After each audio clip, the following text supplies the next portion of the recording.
পবিত্র রমজান ও আসন্ন ঈদ উল ফিতর উপলক্ষে ফেনীর মজুমদার হাট এলাকায় হতদরিদ্র মানুষদের মাঝে ইফতার ও খাদ্য সামগ্রী বিতরণ করেছে মজুমদার হাট সোশ্যাল ফাউন্ডেশন। সোমবার বিকেলে মজুমদার হাট বাজারে সংগঠনটির কার্যালয়ে শতাধিক অসহায় পরিবারের মাঝে প্রীতি উপহার তুলে দেন সংগঠনের পৃষ্ঠপোষক সেলিম উদ্দিন ও দেলোয়ার হোসেন দেলু সহ সংগঠনের নেতৃবৃন্দ। আমরা খুশি হয়েছি, পাইছি। আমার ছেলে সন্তান বড় নাই, কামাই করাইয়া নাই। আমার একটা ছেলে, আমি আমার আরজি করাইয়া না, আমি দিছে, খুব খুশি হয়েছি। আল্লাহর কাছেও খুশি হয়েছি, দেইয়ের কাছেও সন্তুষ্ট হয়েছি। আমি প্রতিবন্ধী, আমার এক ছেলে 3 মেয়ে, যারা যেগুলা দান করছে তার জন্য আমি দোয়া করি।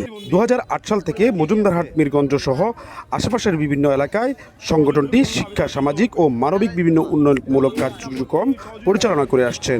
ভবিষ্যতে আরও বৃহৎ পরিসরে সমাজের অসহায় মানুষের পাশে দাঁড়ানোর প্রত্যয় ব্যক্ত করেছেন সংগঠনটির নেতৃবৃন্দ। আমরা 2008 সাল থেকে আমাদের এই কার্যক্রম চলতেছে। প্রতি বছর 100 জনের গরিব ও অসহায় মানুষের মাঝে ইফতার ও ঈদ সামগ্রী বিতরণ করতেছি। আগামীতে ইনশাল্লাহ আমরা আরও ব্যাপক আকারে আমাদের এই কার্যক্রম চলবে।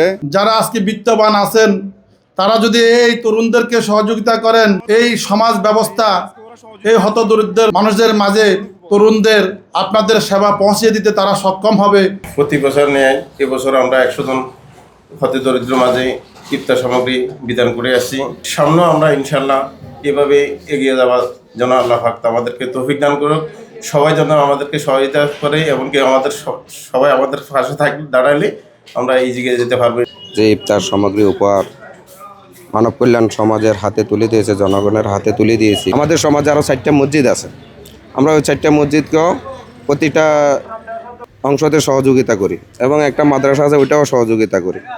পাশাপাশি হতদরিদ্র, গরিব, অসুস্থ যারা অসহায় অবস্থা আছে, আমরা 2 বছরের মধ্যে আমরা অনেক পরিবারকে সহযোগিতা করেছি।